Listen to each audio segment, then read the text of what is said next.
Shri Tripura Rahasyam MahatmyaKhandam, Chapter 13. O Indra, I have set out to achieve your goal. This is not false. Single handed I will soon conquer human beings and make them obey you. Saying so, Kama held his mighty bow and quiver and engulfed with rage the earth as the gods were watching. With a hue of the filaments of a lotus, with eyes like the petals of a lotus, with a face like a lotus, with lips like a cherry fruit, with cheeks illuminated by earrings, with a diamond crown, with a tender body, with long arms, with a waist beautiful with golden robe, with the bow in his left hand, and an arrow in his right hand, with carved angry eyebrow, Kama, a boy of 5 years and a joy to onlookers, reached the middle of the earth. Even Indra, to look at the difficult deed of Kama, proceeded on his elephant Airavata, holding the thunderbolt. Other gods, seers, sages, Vidyadharas, and Kinnaras were looking on from the sky above Kama. Then Kama angrily told the group of human beings thus: O human beings, listen to my orders. All of you should worship Indra and other gods. If not, you will be punished by me. Hearing his words,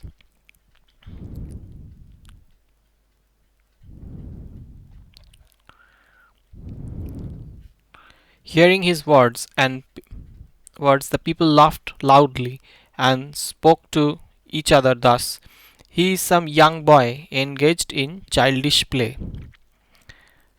People who were looking at his beauty exclaimed, The mother of this lovely, charming, and attractive lad is extremely lucky. We have never seen anywhere of anybody on earth a child like him. He may be a son of a king. Such a boy cannot be of human birth. To those people who were thus talking, Kama, surprising the inhabitants of the earth, addressed in a loud voice, O human beings, do not take me to be an ordinary human boy. I am the son of Devi Lakshmi. Ordered by her, I have come to make you all obey the gods. There is no doubt to gods that I will bring you under their control, either by conciliation or force. Let me know quickly your views on this. Hearing those words, the wonder-struck people spoke to him, O boy, listen to us. Why should we obey the gods? Why should they not obey us, as we do not need anything from them? They also do not need anything from us. You may go elsewhere. Our Lord is the famous Viravrata, who is a human being, and he stays in Brahmavarta. We are his obedient citizens, and he is our ruler. Being under his lordship, we cannot obey your orders. As the people were saying so, the most valiant Kama, with red furious eyes, bound those human beings by an array of missiles. Meanwhile, hearing that news from one another, crores of kings arrived there holding raised weapons. Seeing them, Kama, again with burning fury, stood firm by setting an arrow in his bow. Seeing that beautiful boy with marvelous valor, the king spoke to him with arrogance, O boy, do not get destroyed like a moth on your own by getting into contact with the conflagration of our anger. With no gain, you are causing grief to your mother by self destruction. Hearing those wounding words, Kama, blind with anger, could not see anything. Then soon getting over the angry condition, addressed the kings. It is futile to call boys as young. A boy is not young by virtue of his age. The learned call the weak and the dull as boys.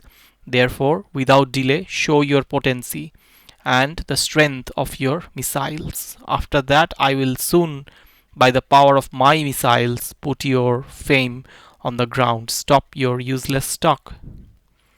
Incited by his words, the kings poured an arrow of missiles like rain from thick clouds. Those missiles that were falling around Kama looked like thousands of burning meteors ejected from the full moon. Seeing the approaching shower of missiles, Kama of quick valor, standing alone, destroyed all the missiles in no time by showering counteracting missiles. While the weapons of the kings were individually cut into 8 pieces, Kama looked like the sun freed from the fog of weapons.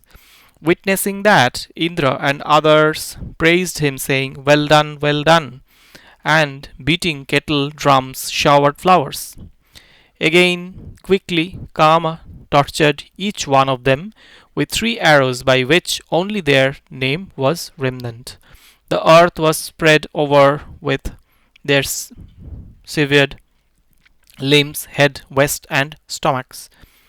A river of hot blood, wherein the hair and nerves were like moss. The thousands of fingers were like fishes. The innumerable floating skulls looked like devils. The group of crows resembled the swans. The weapons were like the tides that flowed with high speed, creating massive froth and hundreds of vortices, trembling again and again the hearts of the cowards.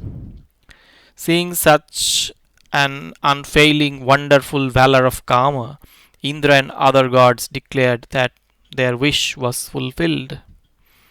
Meanwhile, the messengers, having known the destruction of the kingdom, reached Brahmavarta to report the matter to Viravrata. After entering the capital, they told the gatekeepers thus: quickly announce us to the great king. There is a very important work. Let there be no delay. Listening to the words of the messengers, the gatekeepers got up quickly and informed their head. Hearing this, the head doorkeeper ran to the king and spoke with folded palms after hailing the king. The king, amidst his ministers, citizens, tributary princes, messengers from distant countries, bodyguards, and their leaders, who were strong enough to destroy the enemies by the sharp, shining swords held by them, was seated on the throne like a lion atop a golden mountain peak. O great king, who have dispelled the darkness called enemies by the sun, named your fame. The messengers from the north have some urgent matter to be reported to you. I will follow what the Lord orders further. Then, hearing the words of the head gatekeeper, Vardhana, the foremost among the ministers who knows the mind of the king, said, bring them in quickly. Ordered thus, the head gatekeeper brought them to the king. The messenger saluted the king from a distance and stood with folded hands. Vardhana, the favorite of the king and dear to him, spoke to them. O messengers, is everything peaceful in our kingdom, territory, treasury? Report the urgent message at the feet of the king. Hearing that, the messenger saluted again and with folded lotus like hands reported, O Lord, your fame, which is increasing every moment like the moon in the bright half period, has crossed the farthest Loka mountains. Near Himalaya, one boy brilliant like the sun has killed all the kings in a great battle. He has captured all your subordinate rulers. The country is inundated. All alone, that 5-year-old lad with eyes and limbs like a lotus has killed in no time crores of kings. What is to be done further? Hearing that report, King Viravrata got up and picking up the bow and arrow placed by his side proceeded towards the northern direction. Then Vardhana, the eminent speaker, quickly went before the king and bowing to him spoke words dripping with ambrosia. O adorable Lord, excuse me. Prosperity follows him with things well and acts, suffering stays away. A king should deliberate with his ministers and analyze for himself the final course of action. Thus repeatedly requested by the minister, the king thoughtfully, respecting his wise minister, reached the court. Then Vardhana made the members of the court the leaders of 15 Akshohini army who had gone ahead of the king to return. After returning to the assembly shining with many diamonds, they took their respective seats along with the king. Then Vardhana pacified the king and said, O great king, hear me calmly. Kings who follow the line of justice will be happy. The person who acts after proper analysis is appreciated. Therefore, I suggest that the king should discuss thoroughly with the ministers and then act. The rulers of administration speak of strategies like conciliation, bribery, sowing, dissension, and punishment. If the first one fails, then the other methods have to be followed successively. Now, by discussing with the ministers, the strategy has to be decided. At times of emergency, such a consultation is not necessary. But if impediments are seen, discussion is advisable. Hence, now we should discuss with the ministers and then proceed. Hearing those words, the king looked at the ministers. Understanding the intention of the king, the ministers individually voiced their views. One person recommended conciliation, another was for bribery, yet another the strategy of dissension.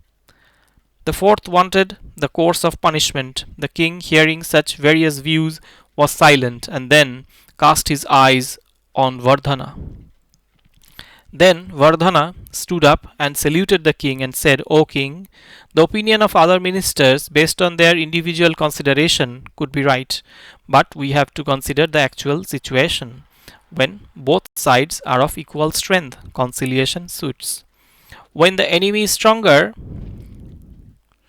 then also conciliation works. Instead, if the enemy, being weak, takes the help of a stronger group, then the strategy of bribery to split them helps.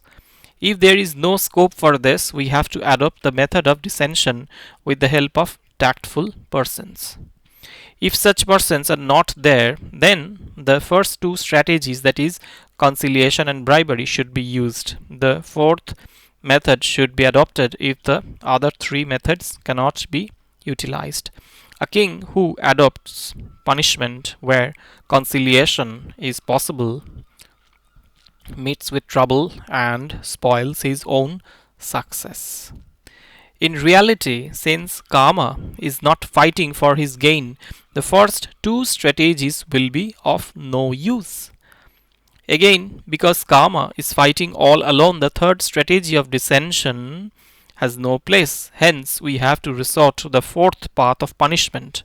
If so, we have to think about the consequences, otherwise, we will perish. Thinking that Kama is only a 5-year-old boy, all the kings were defeated by him. Moreover, he is battling for the good of the gods. That carries serious consequences. We could have bribed him if he wanted to conquer the kingdom. Since this is not possible, using our force is the remaining alternative. We should remember that single-handed he has destroyed crores of mighty kings, which means he has divine strength and he does not expect any gain from mortals. Therefore, O king, serve and worship your family deity, the great god Mahadeva, who wills the Pinaka, bow and achieve your desires through his grace. I cannot think of any other plan. Kings would like to fight with enemies of lower strength. O king, therefore you can discuss with other members of the court my humble words and decide on a successful course of action. Hearing the views of Vardhana, which were the best among the views, the court members and ministers lovingly said, "Well said, well said." Hearing that, the intelligent king determined to systematically propitiate Lord Mahadeva according to the words of Vardhana and the consent of Brahmins and Gurus. End of the 13th chapter of the MahatmyaKhandam of Sri Tripura Rahasyam, chapter 14. Then the king, handing over the administration to the ministers, decided to perform penance on the solitary banks of a river in an auspicious forest. There, meditating on Chandrasekhara, the Lord of the universe, he got delinked from external sensation. Thus the king, living on only water, served Maheshwara for 5 days with total involvement. Then the next 3 days, without food, without support, with arms lifted, with control on senses and mind, he meditated on the lotus feet of Shiva and became unaware of external and internal happenings. In the evening of the 8th day, the universal Lord appeared to fulfill the desire of his devotee. The quartz crystal colored Lord Shiva was seated on a saddle spread with soft deer skin and decorated with varieties of colorful fresh gems and bunches of pearls fitted on the shoulder of the bull, which was like the autumnal clouds. He was shining with locks and matted hair, and the crescent moon on it. 3-eyed with snakes as earrings, with 5 faces like fully blossomed lotuses, with a pleasing moon-like face, with his cheeks brightened by the gems on the hoods of the serpents worn on his ears, wielding in his 4 hands the trident, the skull, the deer, and the axe, and a serpent as his sacred thread, with garlands of Rudraksha beads, wrapped in tiger skin, with elephant skin as upper covering, beautifully decorated with serpents as ornaments, with Rudrani seated on his charming left thigh, looking like an ocean of mercy, besmeared with ash all over his body, surrounded by attendants reciting the Shatarudra hymns. He, the great god, the supreme, appeared before the king. Lord Shiva, seeing the king immersed in meditation, addressed him sweetly with compassion. Then, by the uproar of the attendants of Shiva, the king became extrovert and opened his eyes. In front of him, he saw Mahadeva.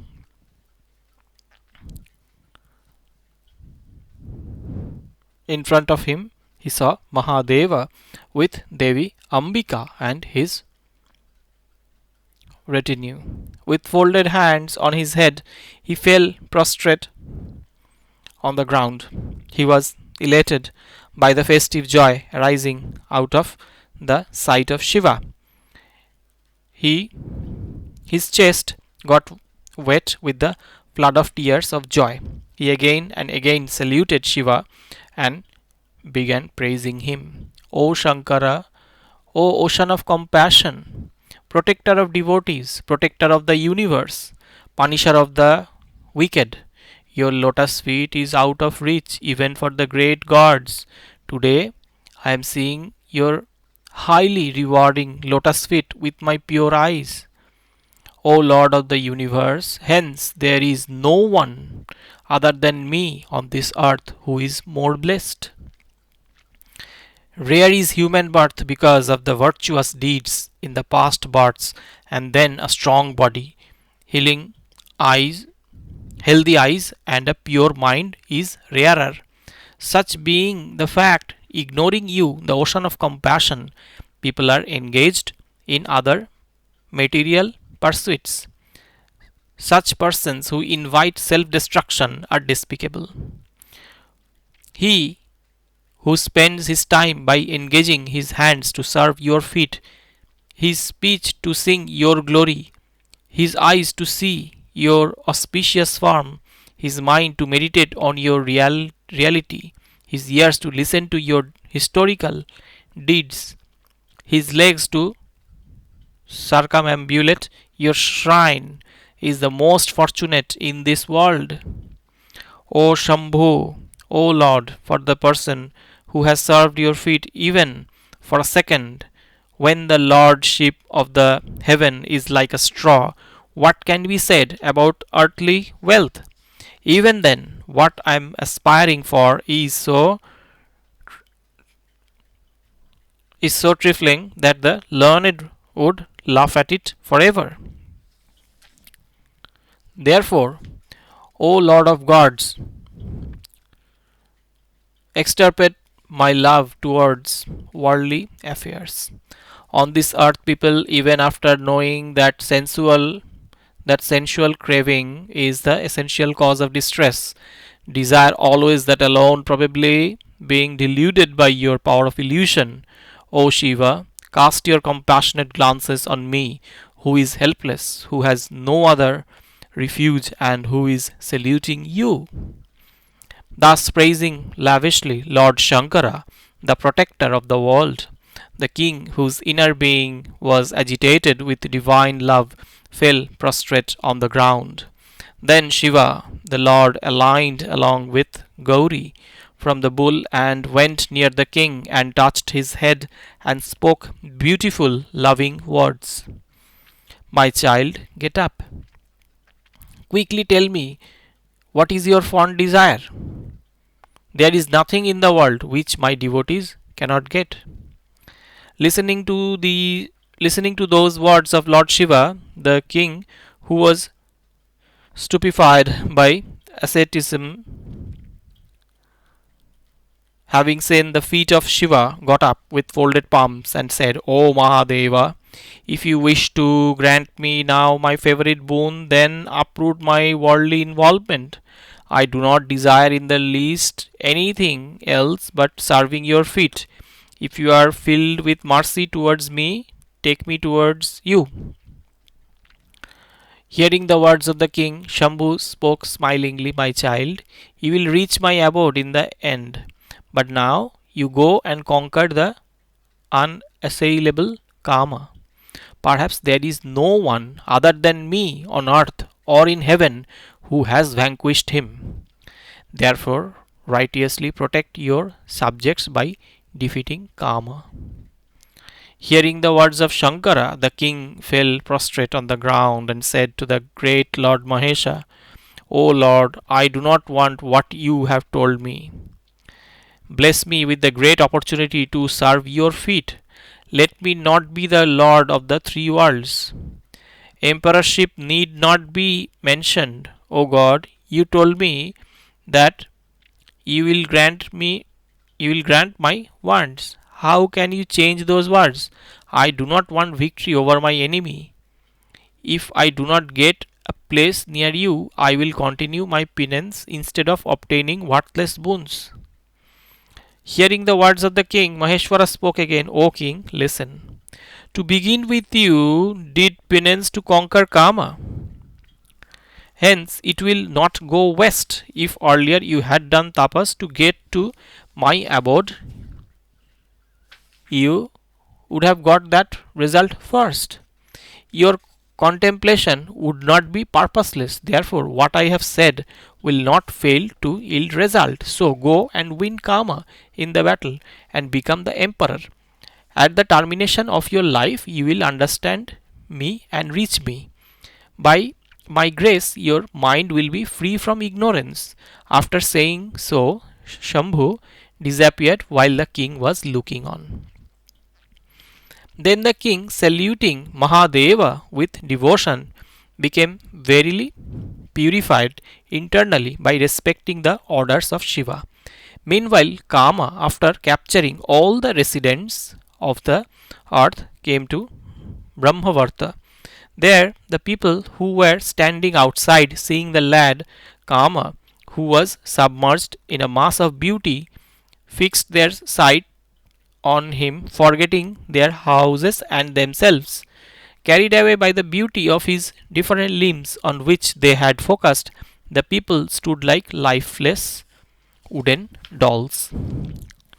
Then Kama, with red, angry eyes, spoke to the citizens. O people, tell your king that I have reached the place near your city. Let him choose to obey me or fight with me.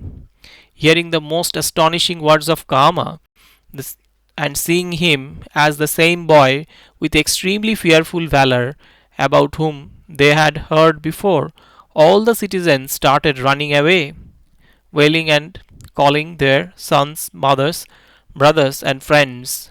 Their cry, "Run away, go away," was heard everywhere. Hearing that spreading cry, all the citizens, including women, children, and aged persons, ran helter skelter, warning one another. Thus, in a moment, that city looked like an ocean breaching its shores. By the uproar of the people, the city was shaken.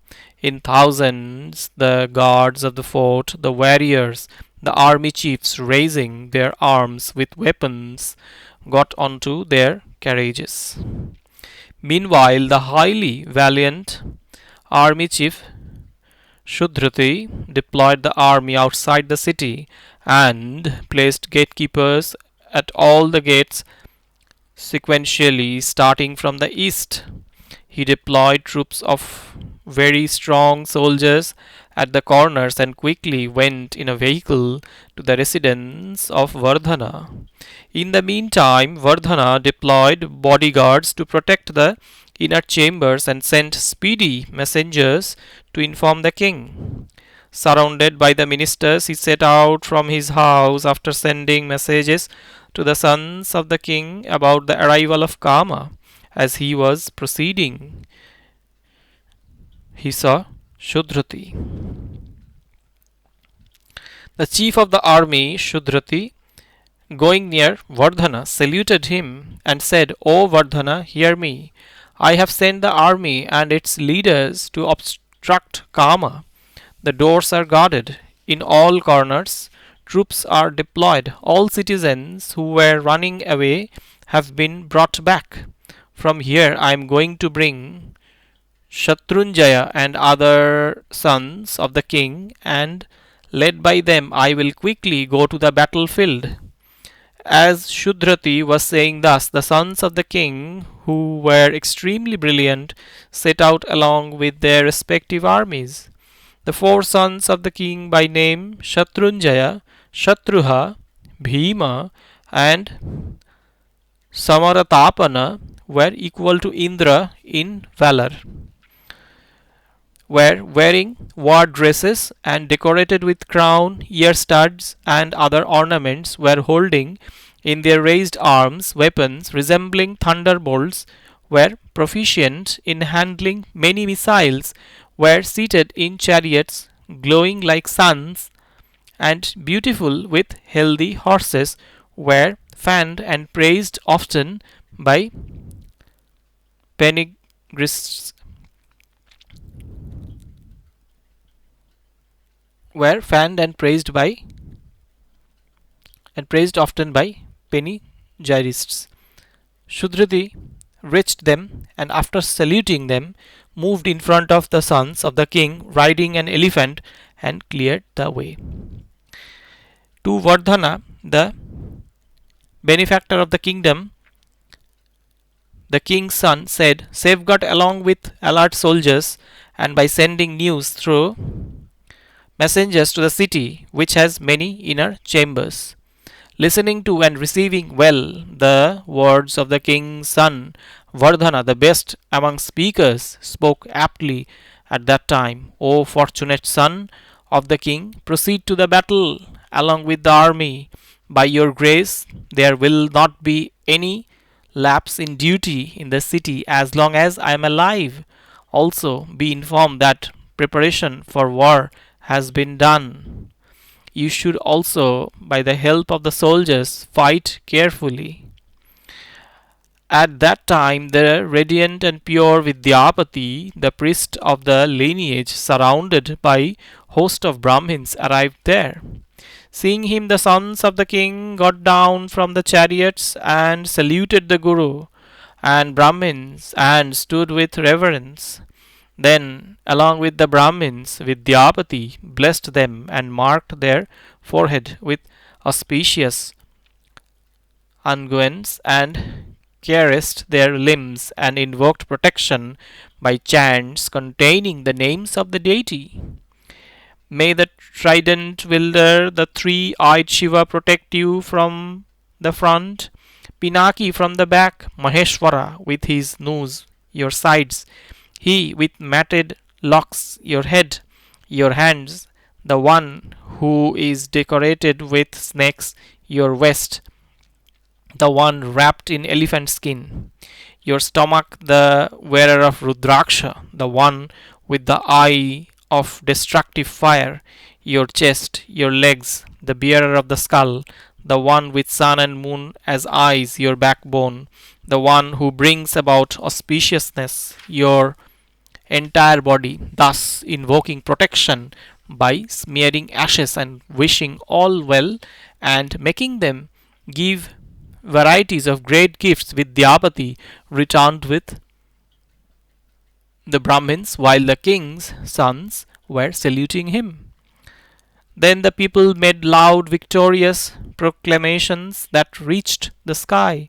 The roaring warriors, the conch blowing soldiers, the players on kettle drums, big drums, and trumpets proceeded by surrounding the sons of the king. The neighing of the horses, the loud sound from valiants, the cry of the elephants, the sounds from chariots, the vibrations from bow strings, the sounds from the clapping on shoulders and uproars were jointly splitting the sky. Then the mighty army, which was like a swelling ocean, proceeded from the city gate, breaking the hearts of the pusillanimous, created another ocean in the middle of the earth. End of the 14th chapter of the MahatmyaKhandam of Sri Tripura Rahasyam.